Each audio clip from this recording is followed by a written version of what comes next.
Hello there, and welcome back to the Agostino Zinga Show with your host, Agostino Zinga, and this is episode number 828. That is 828 of the Agostino Zinga Show, coming at you live and direct from an undisclosed location somewhere within the depths of London. I am your host, Agostino Zinga, and I hope wherever you are this beautiful Monday morning, you are feeling good, you are feeling sprightly, you're well hydrated, you're well rested, you're moisturized, you're showered, and all of that malarkey, and you are attacking the week as strongly as I'm attacking the week. I hope you are doing so. I hope you are doing so. How am I? Apart from all the attacking of the week strongly and all that malarkey, I'm doing fairly well. I'm not going to lie, I'm doing fairly well, but I'm also a little bit down. I'm not going to lie. The news of Jackmaster's passing is really kind of sad. More so because of the outpouring of love. I didn't really know the guy personally, although we did exchange a couple of DMs, as I've mentioned it to you previously on the pod, regarding my defense of him, or kind of speaking up for him in terms of forgiveness when he went through what he went through in the early 2000s regarding the incident that happened at the festival. He was, kind of nice to kind of reach out and say he saw my video, and which was obviously good, and gave me a little follow on the socials, which is a nice bit of, validation and acknowledgement for somebody who's doing big things in the industry.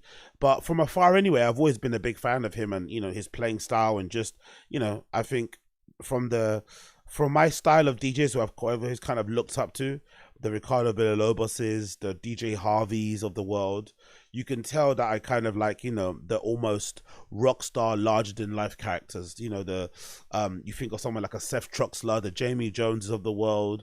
All of these guys for me were like some of my early DJ heroes, because a lot of these guys represented what we as ravers, as customers, as punters would all want to be.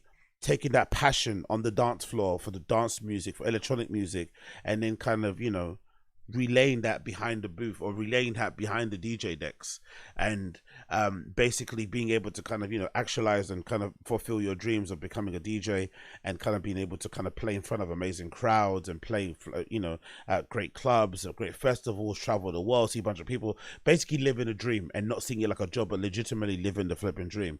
So you get to sometimes achieve your dreams, sometimes you get lucky enough where you get to actualize and achieve your dreams, and sometimes you don't, but you live vicariously through other people. And I think that's what some of us, myself, I would say, speaking for myself, that's what you do with guys like, Jackmaster. You kind of live through them, through their flipping dream. And it's almost as if, like, if they win, you win, even though you don't really know them and stuff. But the fact that they are cut from the same cloth as you, they've been to warehouse raves, they've stood outside in horrible conditions for forest raves, they've been to fucking a million afters, all of this malarkey that you are steeped in, and something that you're experienced with. They've kind of played amazing bedroom sets that nobody would ever hear, right?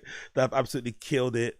And they've, spoken, at length with their friends at afters about their dreams, about setting up a label, a studio, a co-working space, a bar, a restaurant, all these malarkey. So sometimes you don't get to do it, but then someone else gets to make it, and you can kind of live vicariously through them. So it has been really sad to not only, read the news about Jackmaster's passing, especially the way that I found out. Give a big up everybody in the stream chat in the last episode who kind of told me when I was podcasting last about the passing of Jackmaster, because I was so busy kind of, making content. I hadn't really checked the news and stuff. But then I found out, live on air, that he passed away, which is obviously tragic. But I can only imagine what his family and friends are going through. Do you know what I mean? I'm just some random guy on the internet talking out my ass. Imagine what the family are going through, getting that flipping phone call. Must be horrible. But it's also been really hard to read some of the outpouring of love and messages, especially on Twitter. People have been really paying tribute to the guy, and you see a lot of his influence on social media, honestly. You see some of the great things people have been saying about him on social media, and it makes you remember, wow, man, just how much of a great guy this was, You look through this post, like, this is a good example from a great DJ and a great producer as well. Jax Green said the following: a voice that could cut through 106 decibels, but chat that could only pass parts of it. Sorry, a voice that could cut through 160 decibels or 106 decibels, but chat you could only pass parts of. I first met Jack 15 years ago in Glasgow. Became arguably the most influential figure on my DJing. Sorry. Feels impossible to accept a guy with so much life in him isn't somewhere radiating in this right moment. Exactly. That's the actual truth. Everyone said the same thing, basically. A variation of the same thing about the influence they've had, his energy, his vibe, you know, the way he carried himself, the way he played, all this malarkey. So people can't believe that someone like this has passed away. And I think it's even more shocking now because you can tell he was doing the work behind the scenes, you know. I think ever since that incident, from what I'm led to believe, he was sober. He was trying to kind of get his life in order. I think I saw a video actually on YouTube earlier that allegedly the day before he passed, he was running and stuff, you know. So he was working out, taking care of himself, looking after his family, playing great, you know, clubs and shows and whatnot, and just doing what needs to be done. And unfortunately, this accident happens around that time, you know. So it's probably even more heartbreaking in that respect because he was trying to, you know, better his life and turn a new page and stuff and evolve. And unfortunately, you know, such an accident occurred. It continues from Jack's Green. I'm just fucking sad. Sending love to Glasgow and crew. Love you guys so much. Somehow this, the moment that keeps coming back, Jack insisting we go back to the hotel after a gig before and afters so we could repomade his hair, which was obviously done while de facto laptop DJing and singing along to Prince as loud as he could. One foot on the sink, combing his hair. And there's a lineup of when they first met each other, maybe, which features Roy Davis Jr., Joy Orbison back to back with Jackmaster, Jack's Green playing there, XXXY, and the Kelly twins. Fucking hell, man. Crazy situation. Absolutely tragic situation. RIP to him. And yeah, man, his memory will live on. And people are posting some really nice tributes. I saw one actually here. Somebody posted of a set he played with Ben UFO. That was pretty cool from an old boiler room. This is again, no, this is what? Not even an old boiler room. This is their first birthday. This is when Boiler Room was Boiler Room, you know? Shitty webcams held up by tape on the roof in actual warehouse spaces. This is when it was underground, actually. You know how flipping John Summit was talking about Boiler Room being underground. It's no longer underground, but this is when it used to be underground. Here, specifically. So let's play this clip.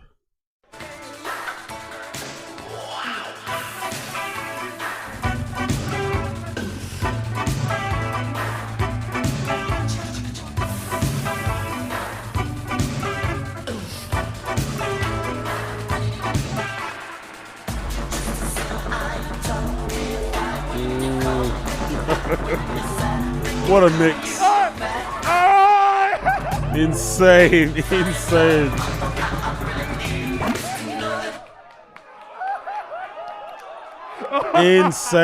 Insane.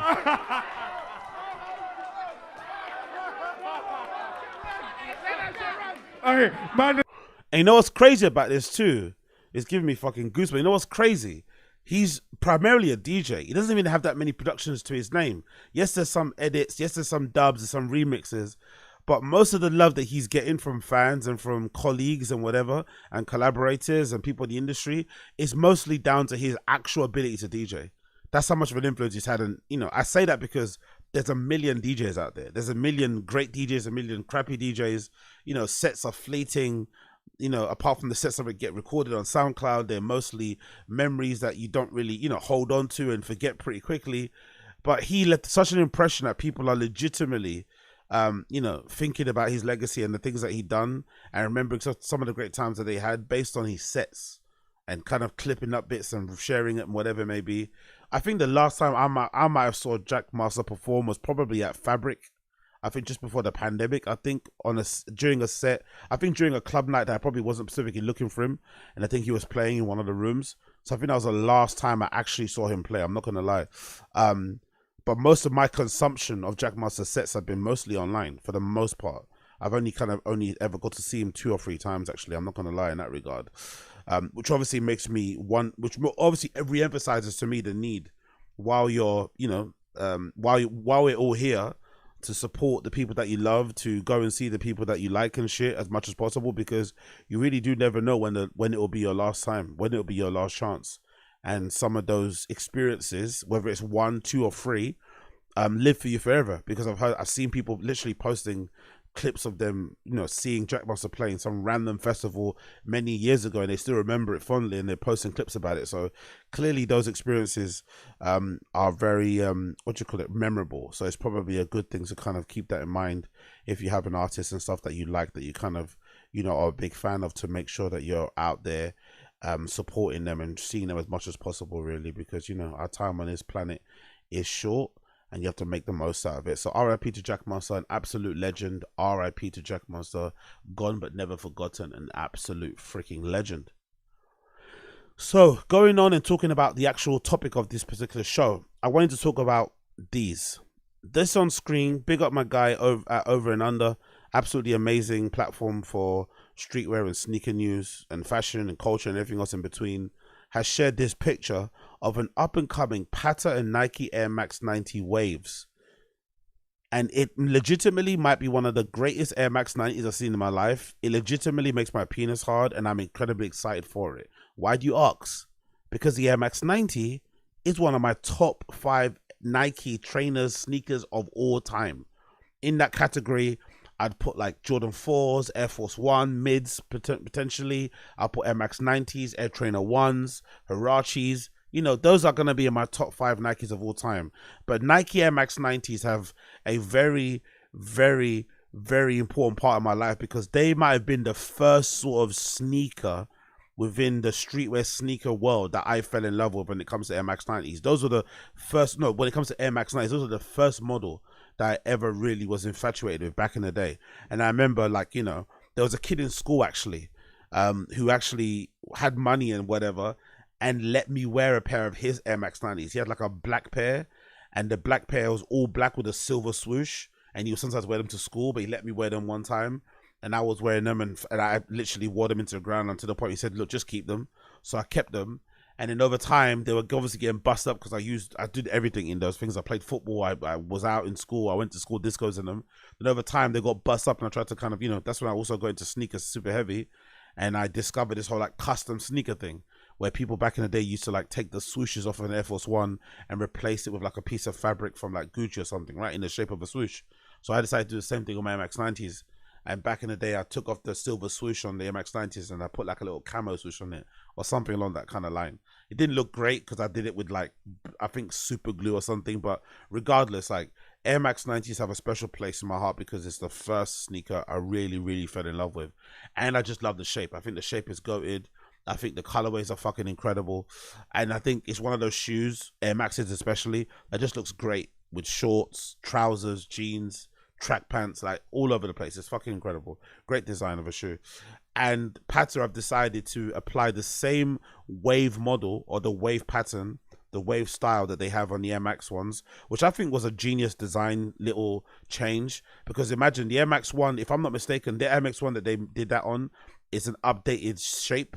So it hasn't got the big bubble, which I prefer the big bubble Air Max ones, the 87s, right? Because that kind of obviously harkens back to the time when Tinker Hatfield kind of first designed them, and the bubble was really, really huge. Then they had to kind of make the bubbles smaller. If I'm not mistaken, they made the bubbles smaller on Air Max ones and Air Maxes in general, because back in the day when the bubbles were really big, or when the window was really big and you could see more of the bubble, some of the bubbles would pop, would burst. So they kind of encased them in more PU being the polyurethane midsoles, to kind of keep the bubble or wherever it, you know, encased and not popped.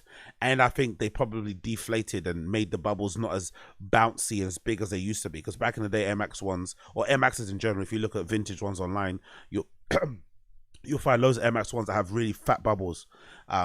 But nowadays, not so much, because, you know, they're encased in PU, and I'd imagine, you know, most of them aren't just as fat as before. But I think that Air Max 1 that they did, the Patta Air Max 1, I swear on my life, I think that Air Max 1 is an updated shape. I don't know if that's true. I could be talking out my ass here, but I think that that Patta Air Max 1 wave is an updated shape, because that silhouette looks really flipping nice. And I'm not too sure if they've done the same thing with the Air Max 90, because it feels like they have, but I don't know if it's true. But I just think in general, the design, the little kind of change of the mudguard, instead of having it be, you know, the standard Air Max mudguard that's just kind of like flat, you basically got this wave design. It's absolutely amazing. I wonder where that wave design comes from. I wonder if there's like something that they've taken from, I don't know, the same shape as a river somewhere in Amsterdam, if this is something to do about the brand in general. I wonder where that wave design comes from, because it's so iconic. It sticks out so much, especially with the little swoosh at the front here.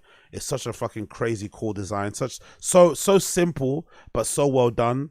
But I wonder if there's actually another Air Max, I forgot which one it is, that has the same wave design on the side. I think it might be like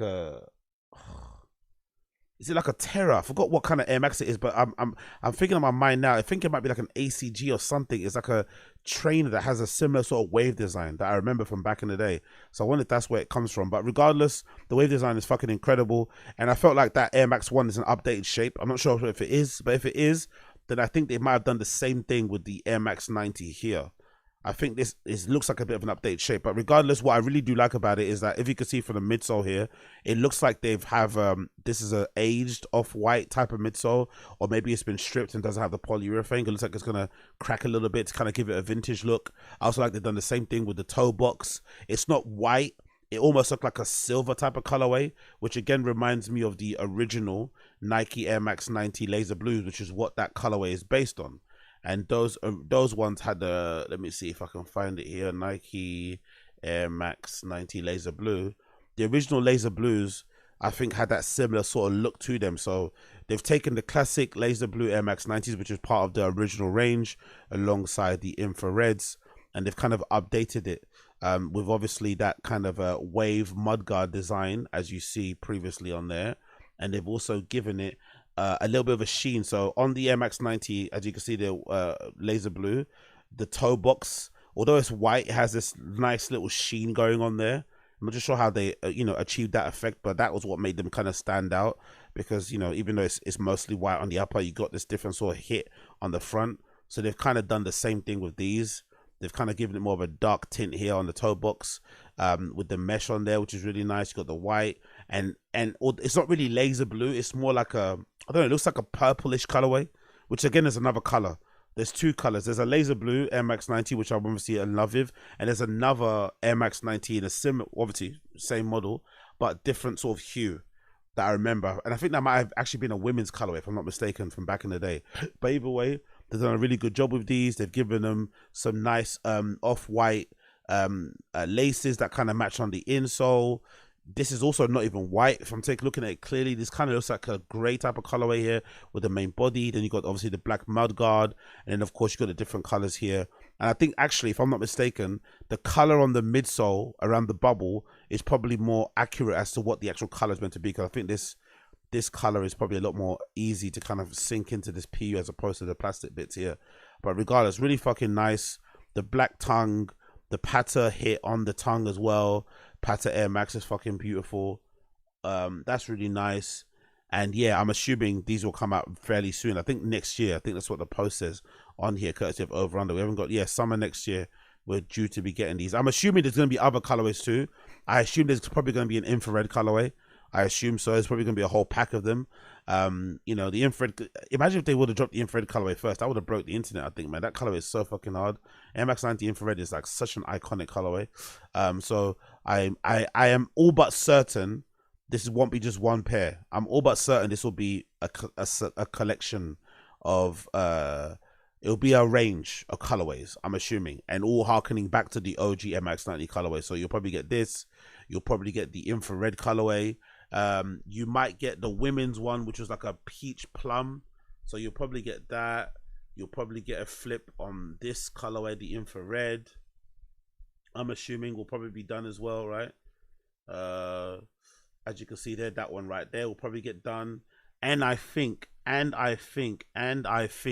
they're also gonna do this one, this is my favorite colorway, and one that I actually did get made in the Nike studios, the ID studios back in the day, because you couldn't get them in men's, or I couldn't find them in my size, so I basically got them done on Nike ID. It's a women's colorway that's like a pink. I forgot what the name of it is though. Let's see if I can find it, what the actual colorway name is. It was like a pinkish type of, oh, there we go. I found it straight away. Actually, I think it was two. It's this one here, that colorway there you see. I think they might do this as well, maybe. I hope Patta do that anyway. That particular color as you see there, that's got a little bit of the silver on the mudguard, or silvery gray. It's got a nice blue swoosh, mostly white with nice pink pops. around the tongue. You got obviously here on the tip and some of the plastic bits on the top. But the one I'm thinking about is like a women's colorway, and it's like a, is it like a royal blue? I remember I made them on an ID site. Oh, it's like a royal bluish, so it's kind of like the one I showed you above, but it's like a, let's see if I can, it's like a blue. Let's see if I can find it on here. It's like a bluish colorway, blue, pink, blue. Was it salmon? I forgot what the name of it was. Oh, it was like a blue. Let's see if I can find it. Women's, or maybe it was like a raspberry. Was it like a raspberry? Let's see if that was the one. Maybe it's raspberry, red, pink. Maybe that's the one I'm talking about. No, it's not that. It's definitely not that one. It was mostly white. If I find a picture, I'll probably add it to the clip later when I do eventually put this post back up again. But it was almost like a, oh, that's the other Patta one as well. I forgot what the colorway was. It was so fucking nice, but I do envision those other colorways making it. It was like a women's colorway. Women's. Let's do vintage. Let's see if that pops up anything. Nope. It doesn't have it here. I know what I'm talking about for sure. But oh, I think that might be it there. But no, I think that's the one I already saw. I spoke about that one there. But you'll see. Yeah, there we go. That's one of them as well. I think that's it, innit?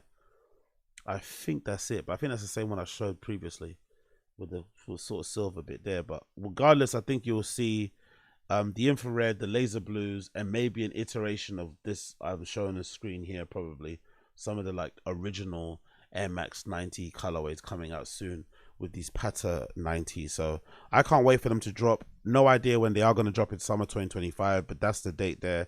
Big up Over and Under for the news. Cannot wait to see them. Cannot wait to see them. Moving on, we've got this news courtesy again of Over Under, which is really sad on one side of things, but also understandable.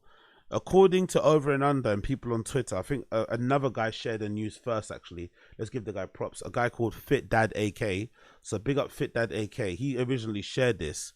Reportedly, 5 new Louis Vuitton Nike Air Force Ones were approved for release, but Louis Vuitton rejected the launch, citing a shift in their menswear focus. Did you hear that? 5 new Louis Vuitton Air Force Ones were approved for release, but Louis Vuitton rejected the launch, citing a shift in their menswear focus. So really sad for sneaker heads like myself and fans of shoes in general, or Virgil or Off-White or whatever else, or Louis Vuitton, because those would have been pretty hard, because I think those were some of the colorways that were featured in the exhibition that Virgil put on before he passed away, or the one that just happened after he passed away, the one where there was loads of unreleased samples of his work over the years with Nike and shit. And there was a few colorways of the Air Force One that he did with Nike, a dual collaboration between Off-White and Louis Vuitton, that never came out. And I think some people were basically hypothesizing that they were going to come out later down the line. And you know, they were due to be released, but it looks like Louis Vuitton rejected them, and it makes sense, right? Because at the moment, Pharrell Williams is the menswear, creative director over there at Louis Vuitton, and if I'm not mistaken, Pharrell Williams is still signed with Adidas, and Pharrell Williams took over from Virgil after he passed. So I can understand from a very cutthroat business side of things, they don't want to stir up any old emotions or have people not think of the current Louis Vuitton menswear under Pharrell's stewardship, and kind of like long for the days of Virgil, which most people do. But they kind of want people, I won't say to forget about it, but they don't want you to kind of they don't want to bring it up now when they're trying to go in a new direction with Pharrell. So they have to make kind of really cutthroat decisions where they're like, you know what, they know it would flip and sell out. They know they would get a lot of money from it, a lot of free marketing, all that malarkey. But they probably think for the short term of what they're trying to do, it probably will take away the focus from what they're doing now with Pharrell. And most likely, there's also the possibility that Adidas could collaborate with Louis Vuitton, especially with Pharrell's, partnership there. Because already, Virgil was able to basically slap Off-White on the Air Force Ones and work with Louis Vuitton, because he was working there, and obviously the Nike connection, which made the collaboration even more special, right? The fact that he was able to, do something that a lot of customizers were doing for not for free, but they were doing illegally. He was able to take that and kind of do it legitimately under Louis Vuitton, and obviously slap his own logo of his own brand Off-White on there. Must have been amazing, right? But that was something that kind of happened because of who Virgil was. So you could imagine nowadays, maybe the possibility of Louis Vuitton collaborating with Adidas is probably a lot more possible because of the collection with Pharrell and the connection he has with Adidas. So I can see why they did it, but it is a shame though, because no one really gives a fuck about what Pharrell's doing with Louis Vuitton at the moment. So it would have been nice to have seen those designs come back out again. And if anything, people are going to only care about what he does if he creates really good things. It's not because he's going to be, blocking certain releases of things that's going to, make people think highly of what he's doing at Louis Vuitton. I think he needs to kind of go back to what that first release was, that first collection for Louis Vuitton, and how great that was and how many people liked it, and kind of try to recreate some of those feelings and that interest, because so far, he hasn't really done that, unfortunately, so far going forward. But I can understand why, they blocked it. I can understand, but the sneakerhead in me wishes they would release them, because I would have loved to have seen, more colorways of these Nikes, because, even now looking back at it, it was quite unprecedented, the scale. That's something that we don't get nowadays at all, That's why I think as a culture, definitely miss fucking what's his face, Virgil Abloh, and RIP to him, just because of the amount of things he was able to produce. His output was insane, man. His output was legitimately insane. Like all the collaborations, like they just was so much product. Like he he's similar to that's why I think Virgil was very similar to Demna in that way. Demna always, I get the feeling, and he said it in interviews, he's like a product person. He just loves clothes. He loves making shit. So he can just keep designing and making collections and dropping things until the end of time. And I think Virgil was the same, just an idea machine. You give him an opportunity to make something, he's gonna make it. And some of these brands, they love collaborations because it allows them to kind of tap into a new market and whatnot. And if you want to do a lot of work, they are happy for you to do it. So I'm sure Nike would love if a lot more of their collaborations would entail having 20 plus SKUs, but most people don't have 20 plus SKUs worth of designs in them. So they just take the one or the two because they're a bit risky or they're a bit scared. Virgil, always betted on himself, was always super confident, trusted in his ability. Okay, give me all the models. Give me all the models, man. I'll design all of them non-stop. Because most likely, if you were still alive today, I think you would have saw even more newer Nike models. He probably would have designed his own signature shoe somewhere down the line, on top of all the retros. It's flipping crazy when you think about it. It's so much shit he was able to put out. So I would have loved to have seen a few more designs, make its way, during this collaboration. Some of the designs are probably on here as well, because I don't think all of these came out. I'm pretty sure. I don't think every single Nike Air Force One Off-White collaboration on this particular sheet that somebody's holding, I don't think these actually all came out. I think only some of them came out. So I would have loved to have seen a lot more of this from him. I'm not gonna lie, that would have been fucking great. But I also understand from Louis Vuitton and Pharrell's point of view, the last thing they want to do is restir some of those emotions and distract from what's kind of going on with them currently at the moment. So we kind of have to just, unfortunately, we kind of have to just take that one on the chin and understand that this ain't coming back anytime soon. Unfortunately, it's not coming back anytime soon. Talking about shoes, these are quite nice, not gonna lie. And I'm not the biggest fan of Fear of God. Big up this person though, down below. This is a Fear of God mock runners for fall 2024, and this person says the actual shoe reminds him of Kermit the Frog, which is hilarious. I think the actual shoe reminds me a lot more of the mocks, this ACG shoe from back in the day that was actually, I think, inspired by a potato, if I'm not mistaken. Nike mock, right? So this is what I remember. They're kind of they're meant to be climbing, walking shoes. They're super, super amazing. I've always been a big fan of them. I think I had quite a few pairs coming up. I think I had a couple black, couple grey ones. I never had the nice chestnut brown colorway, but I did have quite a few of these. They were really fucking nice. Kind of a ball ache to get on, to be fair. I remember trying to get them on. They're kind of a ball ache to actually get on. But once you do have them on and you kind of break them in, they are really, really nice and really comfortable to wear. It's almost like this like sock mock type of style wear of a shoe to wear. And it's got this nice pull tab at the back that you can kind of fasten the shoe with. But they are really cool to wear. So it looks like, to me, Fear of God has taken a little bit of that template and kind of updated it, you know, and give it a bit of a Fear of God spin. So you've got this nice thick translucent midsole, and then at the top, instead of the pull strings that pull it from the back, you've got laces that pull the top in a little bit. I think maybe underneath it might have a more of a conventional shoe design. I'm not really too sure, but I do like the shape. You know, that's one thing that you have to give Jerry Lorenzo a lot of credit for. He does do really well in terms of the shape of his shoes, the last that he creates, the kind of that profile. It almost looks, you know, it almost looks like a car, how fucking pointy and flat it is at the front there, like a fucking luxury car. Oh, they look really nice at the top. I'm not gonna lie, they look really good from the top. I like how good they look from the top there. They look really good looking down, and I'm not mad at these at all. The only thing that I would say about them is that they do look a little bit Yeezy-ish, innit? They kind of look like a mix of a Yeezy and maybe that mock that I showed you previously. That's the only thing. But I do still appreciate that they do try and create new silhouettes, and they don't just take like a conventional sneaker design and just update it or just add their own logo. They kind of, you know, try and do their own thing, because that Nike mock I showed you earlier, it's not a very popular model. I like them, but I think they've tried to retro them a few times. They tried to update the mock a few times, and they never hit. They never hit with consumers. I think, look, they've even added, I think they added different uppers and materials. They made them into mules. They've tried everything with mocks. They've tried to make them again and again and again, but customers just don't seem to vibe with them the way that maybe I vibed with them. So I think, you know, taking that sort of model that maybe is a bit unattractive and trying to make it a thing, you have to kind of give these guys credit for trying at least. So I do really like them. I'm not gonna lie, I do fucking really like them.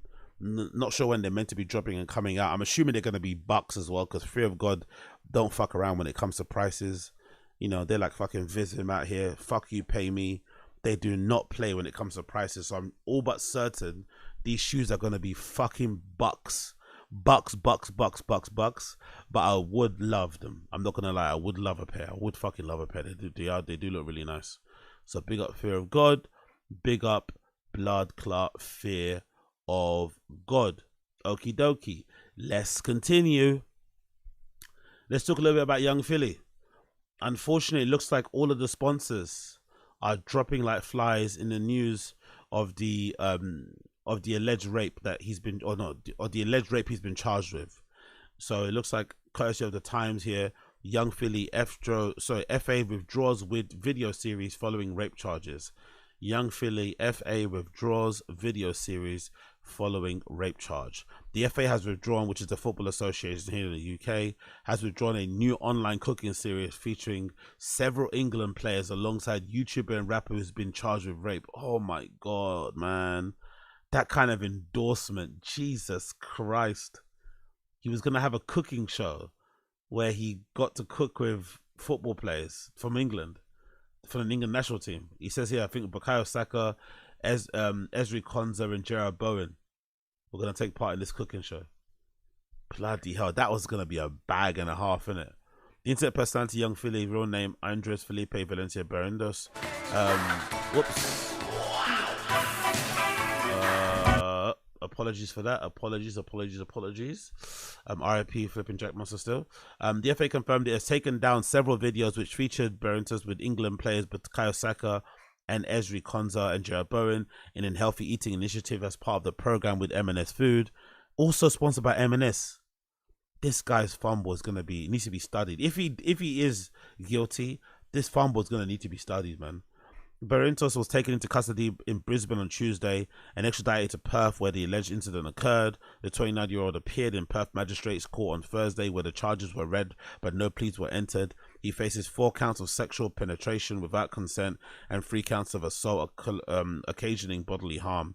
He also has been charged with another count of impeding a person's normal breathing or circulation by applying pressure on or to their neck. He is alleged to have sexually assaulted a woman in her 20s in a hotel room after he performed at a venue in Hillary's, a coastal suburb of Perth, on September 28th.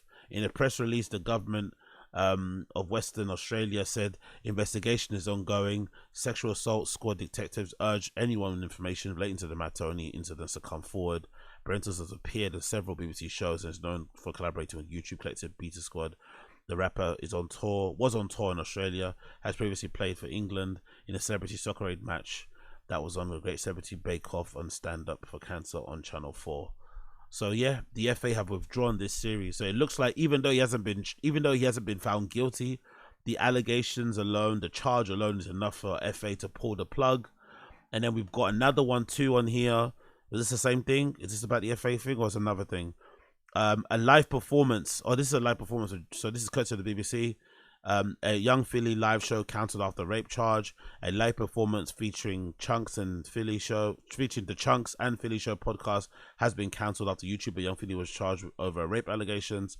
The British rapper and online personality, his representative contacted for comment. The first live performance of the podcast internet personality Chunks was due to take place on the 18th of October, which obviously isn't going to happen. The podcast, which was first broadcast last year, sees the pair interview rappers and influencers. Venue Troxy confirmed the show's cancellation. A spokesperson told BBC the event was removed from our website yesterday and all ticket holders have been informed that their ticket will be refunded automatically. The BBC contacted promoters Dice for comment. In a statement, Upload Productions, which produces Chunks of Philly show, said, "We're aware of the serious allegations that have been made against Young Philly and legal proceedings are now underway in Western Australia. In the commercial areas of business where we have responsibilities, we have paused working with our client." I wonder in these sort of situations, when you get charged with this sort of stuff, does this fall under like gross misconduct? Can they like withdraw payment? Can they like, I know they can cancel up and coming deals or shows and stuff, but can they decide to withdraw payment? Like what actually happens? Is this something that they can, even if you haven't been found guilty, can they actually sever ties with you legally? Is that like allowed? Like, it seems wild. This guy's losing absolutely everything in real time. Again, maybe it's gonna be justified when he actually does have to face, the music in court. But it seems wild because imagine a scenario where it gets proven that he's innocent. Then what happens? Do all those people come back to the table? Do they kind of, hey, we didn't mean what we said. Let's have you back or something. Or do you just start from scratch again? What happens in that regard? I'd love to know what happens in that regard.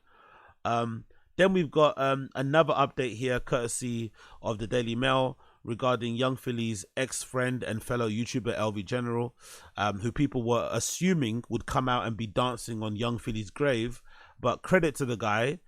I'm not sure if he's being sarcastic, but he was pretty supportive in a weird way.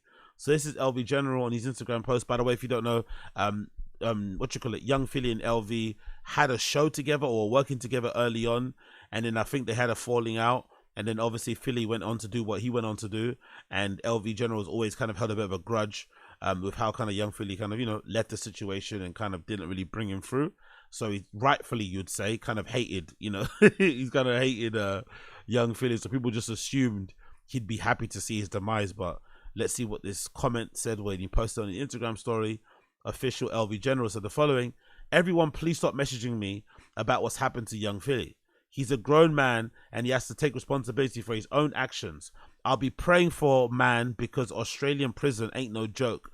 Bear snakes and spiders and shit. I just hope this don't backfire on his family." Which is true. That's the main thing, isn't it? The main thing is the family, and the main thing also, I think, is the friends. The friends also getting unfairly blamed for this is kind of unfair. And I think there's a post here that I'll quickly want to check you out, which features Chunks, who actually addresses what happened and basically says, hey, I'm not going to speak about it because it's an ongoing situation, but a lot of people were trying to cancel Chunks for something he's friended and he's co-hosted. And it's like, bro, like, how could you cancel one guy for the other guy's actions? And if you know anything about Chunks, you know that he's very religious, and he doesn't really go out like that. So I think if there was somebody that could go with the defense of plausible deniability. I think as Chunks, you could believe he didn't know the extent of the madness that young Philly was allegedly doing. You'd imagine so. So this is courtesy of Academics TV, and this is Chunks commenting on people wanting him to comment on young Philly.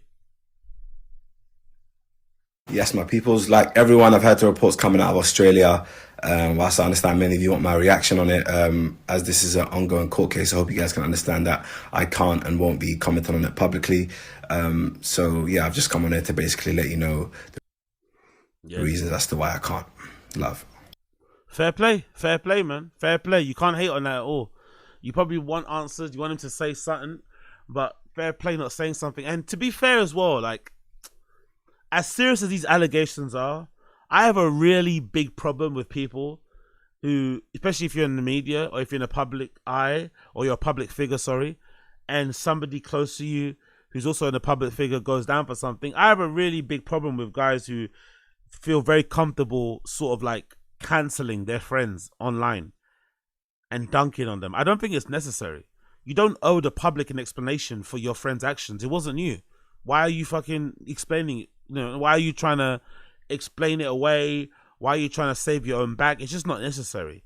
If you want to disavow your friend, you can do that privately. You don't need to let the public know. We don't care if you're friends with that person anymore. We will see it anyway, right? We will probably see it based on your actions and who you hang around with after the fact. But I've always despised people. I think there's something quite cowardly, there's something quite shameless about people who come out and make a situation like this all about them by talking about the situation at length, or that go out of their way to disavow the person and kind of virtue signal. It's like, if anything, you probably don't want to say nothing, because if you start talking, people are going to start looking at you weird, right? They're going to start looking at you a little bit with a side eye. So you probably should just avoid talking about it. Let the guy deal with the situation, how he's going to deal with it. And wherever the chips may fall, you kind of deal with what you have to deal with then. But this whole like airing out your friendship laundry or talking in exhaustive detail about what might have happened, guessing and whatever, that should be left for strangers like myself and random people on the internet. That's what we should be doing. But if you're an actual friend of young Phillies, you should probably just shut the fuck up. Because if you talk, you're most likely going to make things worse and you're going to make yourself look wild. And it's also not something a friend should do. Even in situations like this, like you should have you should keep your counsel. You can chastise and scold the guy privately, which I'm sure he probably has received some very, frank and direct messages from probably friends saying, hey, if this is true, don't ever contact me again type of thing. But you don't need to come out in public and say that. It's just not necessary. I've always hated that sort of shit. I think that sort of stuff is really, really, really crazy. And, it's just unnecessary. And if that guy was your friend at one point, the least you owe that person is to kind of not sully their name in public. You don't need to do that, really. They're already going through enough as it is. But there has been some very interesting theories about what's going on, about the truth of what actually occurred. So let's actually go through some of these posts that people have been uploading. Not this lady. Let's go through the other one first. So this is one of the posts. So this person here, again, this is TikTok stuff. This is not, this hasn't been vetted or, whatever, in terms of understanding whether or not this is real or not. But this random guy on TikTok, shared this update regarding young Philly's situation. Oh, I got an update from Australia. You're gonna wanna hear this one, my guy. Someone from Perth hit me up, and imagine he showed me the girl. You see this girl? I'm not gonna post her picture because of legal reasons, bro. I am not a dickhead. I'm a bit of a prick. Anyways, so this girl, bro, first of all, let me just say something, yeah? Get this out of the way. I'm gonna say it as nice as possible. For a while, I've seen on social media that black men and a certain type of female, it always ends up wrong. I never knew about this. I've seen it recently, and now seeing this is like, whoa. You're probably getting the gist of what I'm saying. Now let me read this. So this guy's friend told him that this girl tried to do this to Bryson Tiller when he came to Perth as well, and they didn't follow through because there wasn't enough evidence. I was like, what? So Philly been set up? Yeah, bro. I was like, damn, we gotta free him up, bro. That's why you would want to know. Oh yeah, because no one knows about this, bro. No one's saying this anyways. Because I'll be real, my guy. Man's a real guy. I used to watch Philly. When he was coming up, I used to fuck with him. I don't know what it is. Maybe it's that same thing, when a person blows and then they change. In my eyes. But anyways, bro, this is real shit. Straight out of Perth, my guy. Man's... So, they're alleging that the lady involved is somehow has history, has previous of doing this to other well-known black men. This whole black men conspiracy, I've heard too many conspiracy theories, but especially around Diddy. You know, I think Ice Cube is running around saying how Diddy is lawsuit with Diageo might have been the reason why. Like, there's all this like take a black man down type of thing. Narrative is dumb. But this does line up with the other stories I've also heard online with people saying that this woman has previous of doing this to other people. And this person is suggesting that the other person that she may have accused of raping her was Bryson Tiller. So, but then that didn't go anywhere. That didn't go as far as it's gone with, Young Philly, because it wasn't as much evidence to kind of, take that forward. So that could be a scenario that's kind of playing out here. Which again, I said before, which if true, there should be consequences for. On one side, I think if somebody does get convicted of rape, they should just throw you in jail and throw away the key, especially at that age. Like, there's no reforming you, or there's no rehabilitating you. And I think on the same token, on the opposite side of things, if it gets proven that a woman lied on a man about rape as well, they should also face some sort of punishment. That's how it should be, so that we live in a somewhat just world where, if guys that commit such heinous crimes can get, punished very harshly, and then obviously that could be a deterrent. And then if somebody puts a false allegation on somebody and then they get charged, harshly, that could be a deterrent too. That's the way we should live in. But again, who knows what's going on with this issue? I guess we'll find out as the story kind of progresses. Then we have another one, but I'm not going to show that because that shows the details of the person. And then we have this account here, courtesy of another person on Twitter called The Great British MC.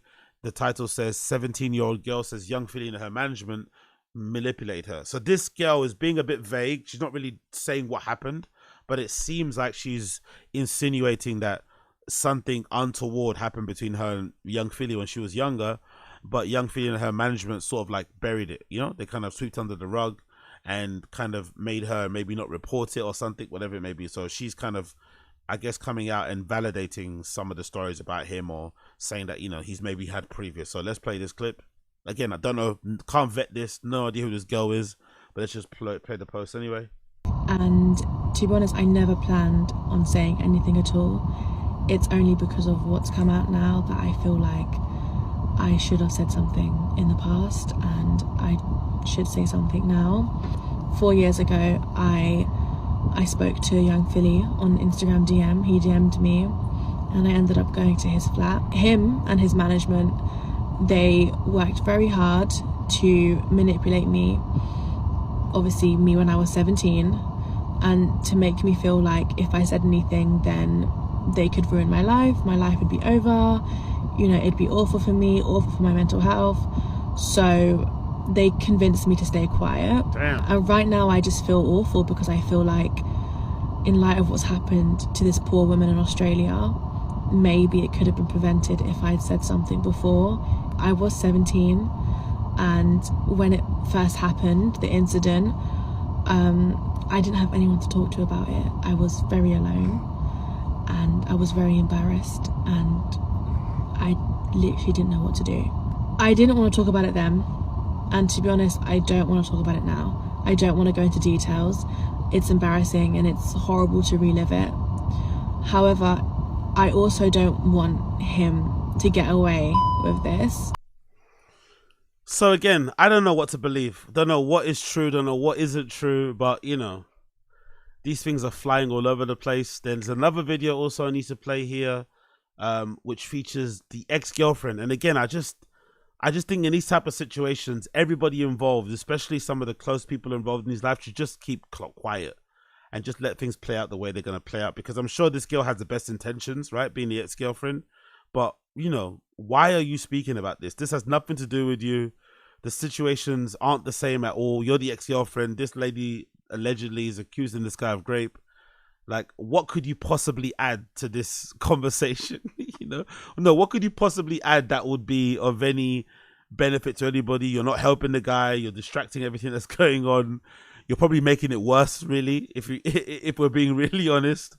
But I guess you had to say something. So this allegedly is Young Philly's ex-girlfriend. And again, who knows if it is? We don't have no idea. But let's play the clip anyway. I just want to talk about this, and here's my side of the story. Now, how could you say my side of the story when you're not involved. Your side of the story. Honestly, the world we live in at the moment, man. Everyone's got main character syndrome. Everyone wants to be the star of their own movie. Everyone wants to be the star of their own reality TV show. Everyone just wants to be a star. And this is the most icky, like, this is kind of a wild time to like come up and want to get your 5 minutes of fame in it.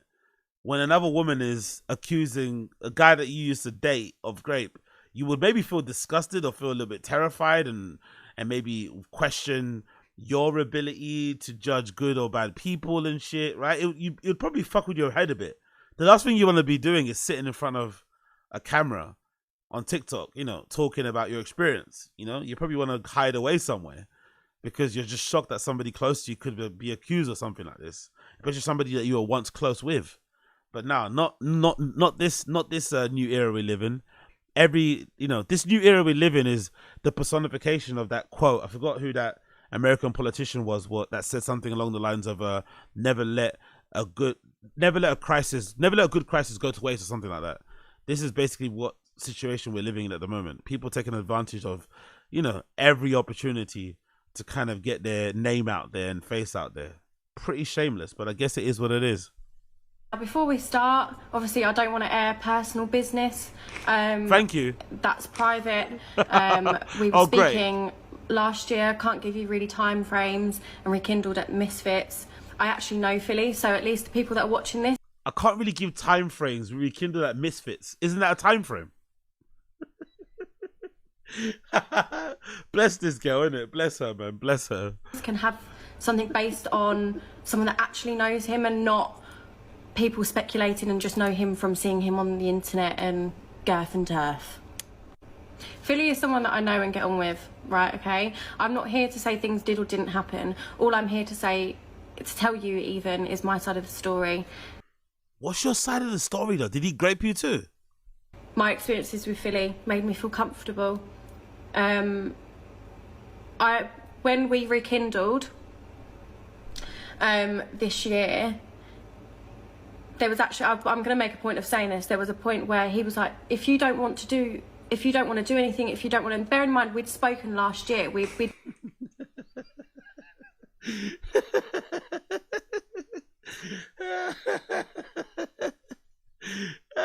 she loves him, innit? She loves him, man. Bless, man. This is kind of sweet in a way. She really loves the guy. She kind of really is sad he's going through what he's going through.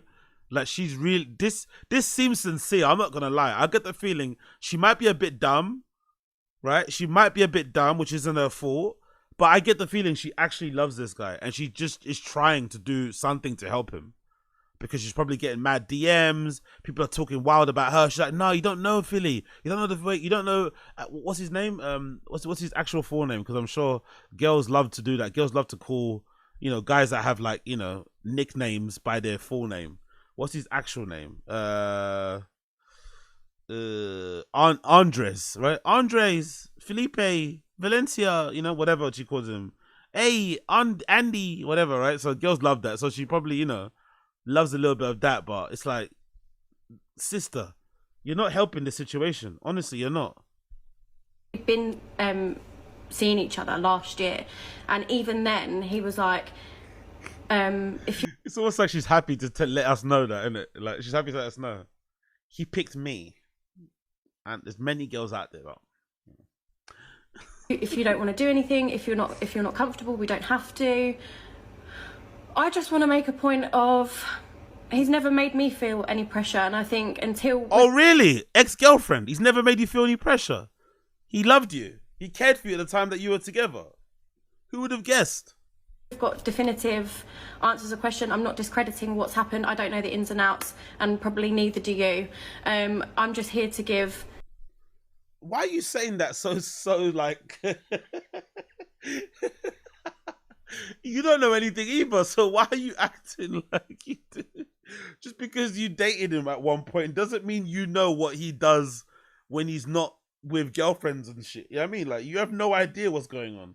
You don't know people until you know people, really. A balanced side of the story, you know what I mean? Just give you someone that's actually knows him,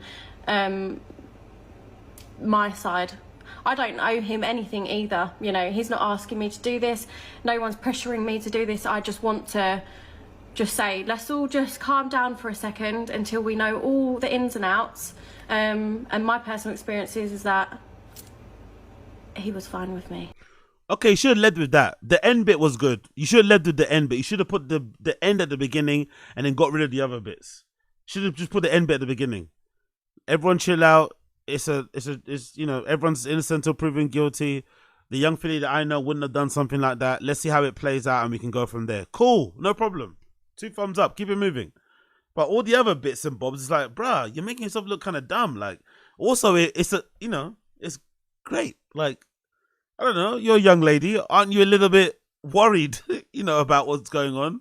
Why are you so quick to like jump out? Like, you know, it's a serious kind of allegation. You'd imagine you'd want to, you know, see how it kind of plays out before you actually stepped out there. But maybe that's her being brave and really backing the guy. But again, I just get the feeling that she really loves him. So, you know, fair play. If you really love the guy and you want to defend him, I guess fair play in that regard. And then the last video here we got, let's play this one. The young filly situation has really brought to light the influencers who are going to catch a case next. This I don't like, by the way. This next culture is weird, by the way. Everyone using the opportunity at young filly's been going through what he's going through to like try to pin other things on other people, you know, who aren't involved. It's a bit crazy, but let's play this video anyway. Touch very lightly on the young filly situation, and it's not really about anything to do with him or the potential victim, but a lot of people who are influencers or have very large followings are mentioning the fact that the girl was in his hotel room. I just want to touch base on consent, considering that we're all adults and we should really know what it means.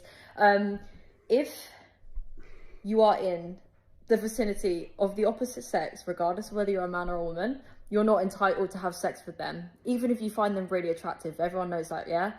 Cool. It's mad she's saying this. It's mad she's having to say this, but it is necessary because some of the stuff I've seen online has been insane. Obviously, mainly from HS TikTok, but he's not the only person. There's been a bunch of people online who've been saying the same thing. Why does she go to the room? She knows what's going on with the room. She knows what he's like. We all know what he's like. Da, da, da, da.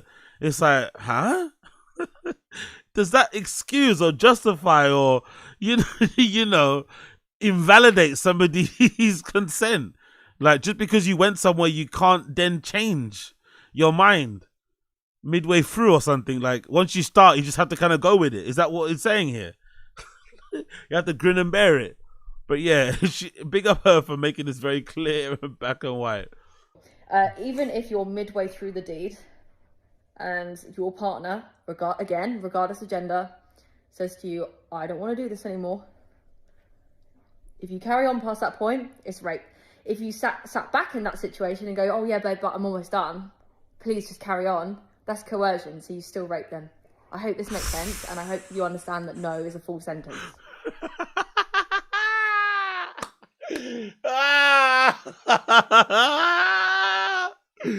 Yo, the amount of coercions out there. Big up the coercions. Big up the coercions. There's so many coercions out there who probably heard that and like, scream. I did what? Oh, the coercions. Oh, I shouldn't be laughing, but the coercions are going to be in for a fright. In for a fright, man. But I don't know. I guess when more of the story comes out, there should hopefully be more lessons to be learned from this and gleaned. But I think this narrative that people are saying about, oh, young Fee just should have got a girlfriend, he would have settled down. It's not about that. Like, do people not know that there's, convicted rapists in prison now who were married at the time that they did their thing? Like, it doesn't mean because you're married and you have a woman next to you and shit and you have a family that it can kind of stop you from doing crazy stuff or doing bad stuff or evil things to people and shit. That's not how it works. So I just hope whenever the details come out, lessons that need to be gleaned from it can be gleaned from it. Especially, I think most of the thing that needs to be gleaned from it, I think, is the whole like just smashing everything that moves thing, especially when it comes to your fans. There needs to be a little bit of like self-control culture to be kind of promoted, especially within some of these influencer spaces, because there does seem to be a lot of women coming out who say, you kind of have said that one of them already played, that they've had good experiences with the guy. So clearly he was a bit of a, you know, bit of a ladies' man in that regard. Girls also liked him. It's not just one way. It wasn't just him just chasing after girls and being a sex pest. It was definitely reciprocated. But, you know, you have to wonder sometimes if somebody's always in that mood, you're always on that mode, on that time, right? You're always kind of thinking with your pee-pee. That can sometimes lead to problems. So maybe there does need to be a shift away from that, you know, and learning how to kind of, you know, control your urges, or not just try and, you know, plout all your fans. Even if all your fans might be girls, maybe maybe have some level of self-control, maybe, you know, being a bit more picky, maybe just enjoying their company and not having to go that way. That could also be cool. Who knows? I know some guys, you know, find that kind of hard to do, but I think that might be a way to kind of go forward with these sort of things, to kind of avoid these situations as well in the future, because, you know, people get drunk with power and the money and the fame, and then suddenly they start to get a bit entitled, and then when they get in a situation where somebody says no, then it becomes a little bit harder to, you know, listen to that person, which it shouldn't really, but, you know, these things happen. So I guess we'll have to wait to see how it plays out. At the moment, I guess we'll have to see how it plays out, and of course we'll update you regarding it when it does eventually happen and we know more about Wagwan. I will let you guys know when we know more about Wagwan. So continuing on from that, I also quickly wanted to talk a little bit about this, right? I'm sure most of you guys have already seen this. Bear with me a second as I get it up on here. Where are you? Is it over here? Yes, it is. Big up this news here, courtesy of BBC, regarding Elon Musk Starship booster captured in world's first. Absolutely incredible scenes that I think a lot of people aren't really paying attention to, because Elon Musk has kind of turned into one of the most hated people on social media, mostly based on his political opinions. But when it comes to, you know, technology, when it comes to, you know, basically just innovation in general and creating really cool things, this is definitely up there, especially off the back of what happened the other day with the Tesla robot, you know, bot kind of presentation, where it was revealed the Cybercab, the robo van, and also the Tesla bot update. This is something super amazing to see.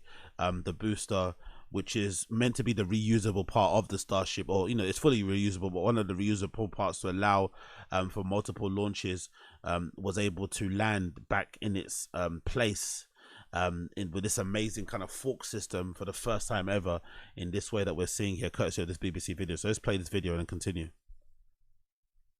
We have liftoff. Starship is the largest, most powerful rocket ever built, and today it made history. The first and second stages separated. Normally, the lower stage just falls away, but in this case, something amazing happened. It did a little backflip and then came downwards towards the launch pad. And then, as it approached at supersonic speed, the engines turned on to slow it down. So cool. As it approached closer, most of the engines were then turned off so that it could gently come towards the pad and then come towards the giant arms that it in what's called the chopsticks maneuver. It's incredibly difficult. So many things could have gone wrong, and this was the first time that anyone had ever tried it. And somehow they managed to get it right first time. If you can catch bits of rocket and reuse them, the idea is to reduce the cost of space exploration. An hour after the launch, we saw the top section re-enter the Earth's atmosphere and then splashing down into the Indian Ocean. Amazing. The plan is to reuse that portion as well once they've found out how to do it perfectly. SpaceX has been built to send astronauts to the moon. NASA want to go back and stay on the moon, maybe onto Mars. And for that they need a different type of spacecraft. The plan is for Starship to be so big that it could take up to 100 astronauts on board. And SpaceX, if it succeeds, will probably have 50, maybe 100 launches a year. And people are concerned about the damage to the atmosphere, to CO2 levels, and also on the water and quality of life. We don't care about all that shit, but it just looks amazing. I think that whole thing just looks Absolutely fantastic. Like I just can't get past how amazing it is to see that booster land back in that fucking chopstick shaped fucking arms. Touched very lightly on the young Philly situation. And Oh, it's not really about go away, anything to do with him or the potential go away, and sit the way it did is absolutely incredible. Let me actually play another video here for you where somebody else speaks about it before we can continue. Where is it? I think I had another video. There we go, from Elon Musk actually's account, because this thing is just too incredible. You need to see all the flipping clips about it. So this is a post here courtesy from Elon. The last update regarding the launch that just happened just the other day, and this is the update that he's given us regarding Starship and future launches. Just inspected the Starship booster, which the arms have placed back into the launch mount, and it looks great. The few outer engine nozzles are warped from the heating and some minor issues, but these are easily addressed. The Starship is designed to achieve reflight of its rocket booster and ultimately within an hour after liftoff. The booster returns within 5 minutes, so the remaining time is reloading propellant and placing the ship on top of the booster. That's incredible, isn't it? So every time it catches it, it brings it down, cleans it up, refills, puts another Starship on top, and then boom. So you can just keep going and going and going. Fucking incredible, man. Honestly, so fucking cool. Imagine we actually in our lifetime see us become multi-planetary species. Can you imagine that actually being a thing, where we have people legitimately living on Mars, living on the moon? Like, could you imagine that? Like, wow, man. Wow. Here's another update too. Elon Musk explains exactly how SpaceX Mechazilla, that's what it's called Mechazilla, can catch. I want to play this. This is going to be a good one. Let's see this Mechazilla thing. I really want to see this Mechazilla thing because this is absolutely incredible. I love absolutely everything about this. And let's see if it can load for me. Bear with me 1 second here as it does particularly load. Will it load or not? Are you going to load? Are you going to load? Are you going to load? Maybe not. Let's maybe refresh that a little bit then. Okay, let's exit the page. And then it should load if I exit this way. There we go. Boom. So let's just refresh it now. Probably got too many Twitter pages open at the same time as per usual. But here's another post here. Let's actually get that going back to his account because that's the wrong one. And this will really show us how it works, because Elon kind of speaks about it really well, to be completely honest, because it must have taken a lot of work to allow that booster to kind of land in that chopstick motion, all that weight and stuff. But I do like the softness of how it lands back in the chopsticks. That's a really impressive part of the design. It's almost like a soft close on, you know, on a cabinet doors or on your car door of your car. It's really impressive when they're able to do that. So it just doesn't just like land there really aggressive. It's a really soft landing into the chopsticks, which is really beautiful and graceful to watch. It's super impressive. Let's go back to the beginning and let's hear Elon talk about this. It's a custom built tower with so the video at the top is him originally explaining how the tower was built, and that was in May 2022, and basically explaining theoretically how it would work. And then obviously the video underneath that is actually the first attempt, and I've seen it in action, which is pretty cool to see. that are designed to catch the largest and heaviest flying object ever made and pluck it out of the air. Yeah, wow. I mean, that's the theory anyway. So Elon just said, you know, delete the legs, delete. We're like, well, what is he like? You just use the arms, and then you said it again. And we go, wow, he's serious. Okay, we better get on this. And now it seems normal. Or it'll weigh about 250 tons. We'll make that lighter over time. So you got like, you know, cool, a couple hundred tons, plummeting at more than half the speed of sound. Jesus so this thing is Christ. still coming in really fast. Yeah. Pretty much down in a downward direction. So then the light the engines, so it's going to slow itself down very fast and correct any error. So like whatever the XY error is when the engines land, it's going to take out that XY error and then drop the velocity to basically zero. Come in between the arms. The arms will be wide, and as it's coming in, the arms will close.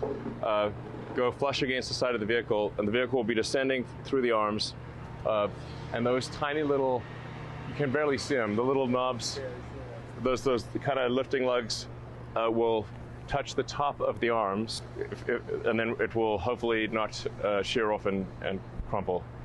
Oh, so it's not the actual. I always assumed it was landing on the fins that they use to kind of like guide the booster when it's like coming back into the atmosphere. I thought it was landing on those, so it's not. There's actually these little nubs that it sits on. Oh, okay, that makes sense because those fins are quite sensitive and fragile, you'd imagine. They probably couldn't take that weight, especially with that design. Oh, I see. There's a nubs there on the side. That's pretty cool. Success is one of the possible outcomes. The probability is uncertain, but it is above zero. That's so fucking cool. That's so fucking cool, honestly. Seeing this in real time has been so fucking cool, seeing this all play out in 72 hours. What this guy's been able to do, or, you know, be a part of has been really fucking impressive. So big up Elon, big up Elon, big up Elon, big up Elon. Great to flipping see, great to flipping see. It continues here. The SpaceX vehicle lower half maneuvered back beside this launch tower where it was caught in a giant pair of mechanical arms. It brings SpaceX ambition to developing a fully reusable and rapidly deployable rocket a step closer. A day for the history books, engineers at SpaceX declared. As the booster landed safely, the chances of the bottom part of the rocket, known as a super heavy booster, being caught so clean for the first attempt seemed slim. Prior to the launch, SpaceX team said it would not be surprised if the booster was instead directed to land at the Gulf of Mexico. Absolutely incredible scenes, mate. Absolutely incredible scenes. I really flipping love that shit. I'm not gonna lie. I absolutely love it. Love it, love it, love it, love it, love it. Let me see what else I've got on here for you to check before we bounce. Where is it? I just have it a second ago. Where's it gone? Then I just have the fucking page a second ago here. Okay, cool. Doesn't flipping matter, does it? Let's actually go back to that Elon post because I want to see if there's any more there regarding that fucking booster, because that looks absolutely incredible and I love everything about it. So big up the booster gang, big up the flipping booster gang. Let's see if it loads here. Any more updates regarding Elon and the Starship booster in general and future plans on here? Bada bing, bada boom. We got this the update we see here. Look at that. Look how beautiful that looks. Super heavy, powered by a Raptor, ascent and landing bird. So you see all of the engines. Every single engine is lit when it goes up, and then you see only 2 engines are lit. Oh, sorry, only 3 engines are lit when it comes back into the atmosphere and back into the mechanical arm. So these are the engines in the middle. These 3 engines are the ones that are guiding it back in. You know, so fucking cool to see it moving and shit and kind of, you know, guiding the flipping rocket back into the mechanical arms. It's absolutely incredible to see. This is a video from a different vantage point, shows the Starship booster never came even close to hitting the tower. As far as I can tell, this was the perfect of a mechanical catch that SpaceX could have hoped for. This is pretty cool, actually, seeing it kind of pop through the clouds. This guy's video is really fucking impressive, I'm not gonna lie. I think I watched this earlier, actually. You see the fucking booster pop through the clouds as it kind of comes back through. Or it comes back down, sorry. You see it here as it pops through. 1 second as it loads. It's really, really, really, really, really impressive. Are you going to load, please? Are you going to load or not? No, you're not. No, you're not. I guess you're not. And you got some more pictures there, but it's being weird, so we're just going to move on. Cool. Let's also do another one regarding some DJ stuff. This is regarding Josey Rebelle. We need to see Josey Rebelle back at Berghain, by the way. This is courtesy of the Berghain community subreddit. Allegedly, Josey Rebelle's closing at this event called Climate of Fear in Berlin was incredible, and it made me wonder, why haven't we seen Josey Rebelle back at Berghain recently, or playing recently in recent lineups? And I think it might be in part to the boycott of Berghain because of their response or lack thereof regarding what's happening now at the moment in Palestine and Gaza and shit. So I think a lot of DJs have decided to boycott Berghain because they feel like they should have said something, and Berghain hasn't said anything. Kind of, you know, in terms of standing in solidarity with the Palestinian people. So we don't get and haven't got a lot of sets from Josey Rebelle Berghain, even though she's really fucking good and she should be playing them often, and she was playing it quite often before she decided, I guess, to step away and boycott the club. So that's a shame, but I guess she was playing at this Climate of Fear event, which is this event here, which I hadn't really heard of before. It's called Climate of Fear at a place called Backstein Boot. It says, fearless navigators brave the voyage, but only those seekers who dare to plunge into the underworld are rewarded. The adrenaline thirsty prepare to set sail and dive, holding their breath to unearth the wonders hidden behind the mysterious X on the chart. The 24-hour dance is a family affair. So let's actually see. I'm actually curious to see who played and what it was like. So I guess the best way to go is to check people's Instagram stories. So let's actually check this one. This is DJ Pologonia. Let's see what kind of fun she had out there and how it was. Let's see if we get any clips of the actual event. Yep, we do.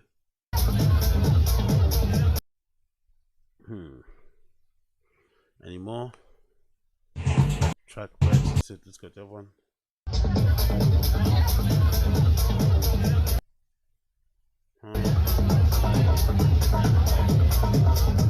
Looks really cool. I quite like this design. I think a lot of people, I think there's a nightclub here or promoters that do the same thing called Club Air. I like this interior design that people are doing now at nightclubs, where they have these like sheets that kind of billow from the top and they sort of hang them. It kind of adds a different sort of like texture and vibe and atmosphere to the room. I quite like it. Obviously, it's a good way to kind of just, you know, conceal the fucking roof if it's kind of manky looking, but it is a great way to kind of decorate the inside of the room. You've also got here some nice flowers as well, or foliage on the inside too. You know, that's kind of a nice design of what they've done there, so big up them. Let's actually check out another person's stories who are also there. Let's see who we got here. I don't know how you pronounce this person's name. Is it Specky Weebu? Let's see who Specky Weebu is. What is Specky Weebu? Is this person? Is this an arena? Is this an agency? Who is Specky Weebu? Specky Weebu. I think I've already checked out their stories actually. Okay, Specky Weebu.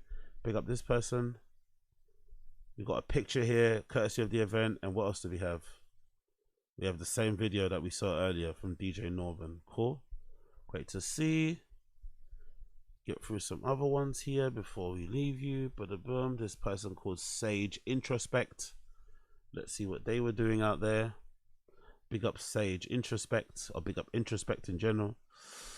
Oh shit, I saw Introspect. Yeah, big up Introspect. I saw her perform at Flipping Fold, innit?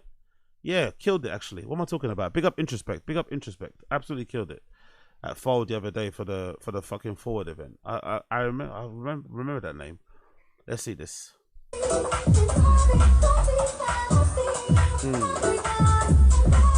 Tune.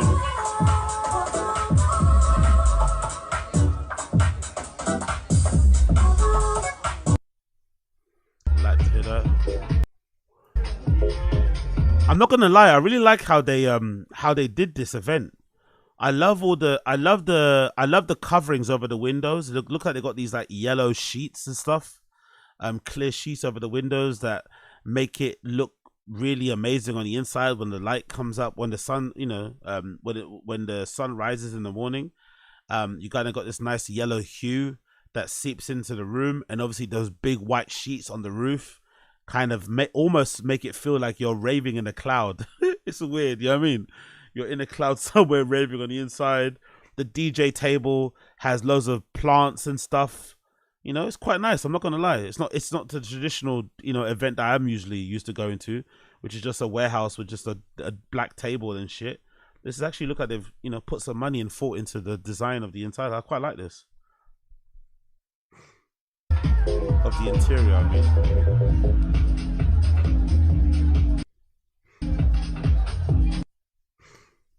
Tribal techno, what tribe are you from? Cool. Thank you so much. Another picture, okay. Pretty decent there. So far, this Climate of Fear event sounds fucking sick, man. If you did end up going, I recommend you. Oh, big up DJ Nigga Fox, one of the best names ever, to be fair.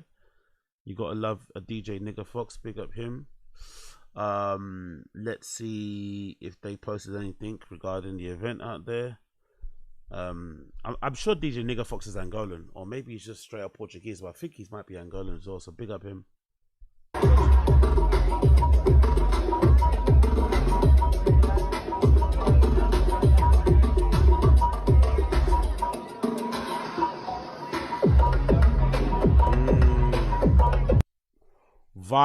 Vibes. This looks like a fucking great event.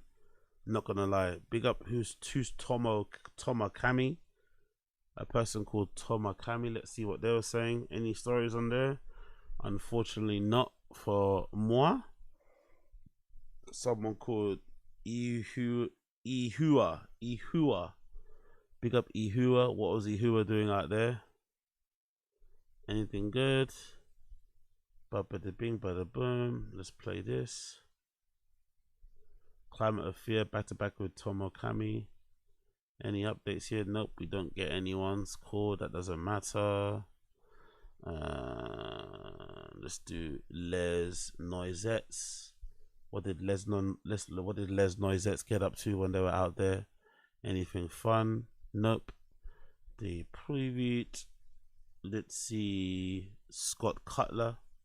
What did Scott Cutler get up to? Who is one and the only Scott Cutler? What did they do? Scott Cutler hasn't posted anything on there. So yeah, I think that might be it for now in terms of understanding what happened at this event, Climate of Fear. But it looks pretty cool. The name is also pretty cool, and I liked how they designed or decorated the interior of the event that they organized there. So big up them for doing that. Let's actually see this Oliver RS person. Who's this? Ollie Street, or Ollie Saint. Let's see what this person's saying. Anything? Nope. Okay, cool. That's basically it. So big up everybody that went there. I guess we'll check out and find out what else happened later on down the line. But for now, that will be it from the Agostino Zinga show. That will be it for now. Thank you for tuning in so much. That has been episode number 828. Thank you for tuning in. Make sure you like the stream down below if you enjoyed the stream. Like it. Don't be stingy. Smash the like button down below. That'll be well received. For those of you listening to the podcast via the audio side of things, you shall hear my tune of the day, which is Calvin Harris and the Weeknd song called Over Now. Kind of thought about it because of the passing of Jackmaster. This is the tune that kind of came to mind, so check it out. Calvin Harris and the Weeknd, tune called Over Now. Absolutely incredible. Obviously the Weeknd kills it. Perfect fucking vocals or whatnot as per usual. But for those of you out there checking out the show, make sure you leave me a 5-star review and all that stuff. Contact details are in the description, as well as timestamps and all that malarkey will be added on there as well. So thank you for checking me out. The Agostino Zinga show. Peace. Take care, my friends, and I'll see you guys again very, very, very soon. Bye.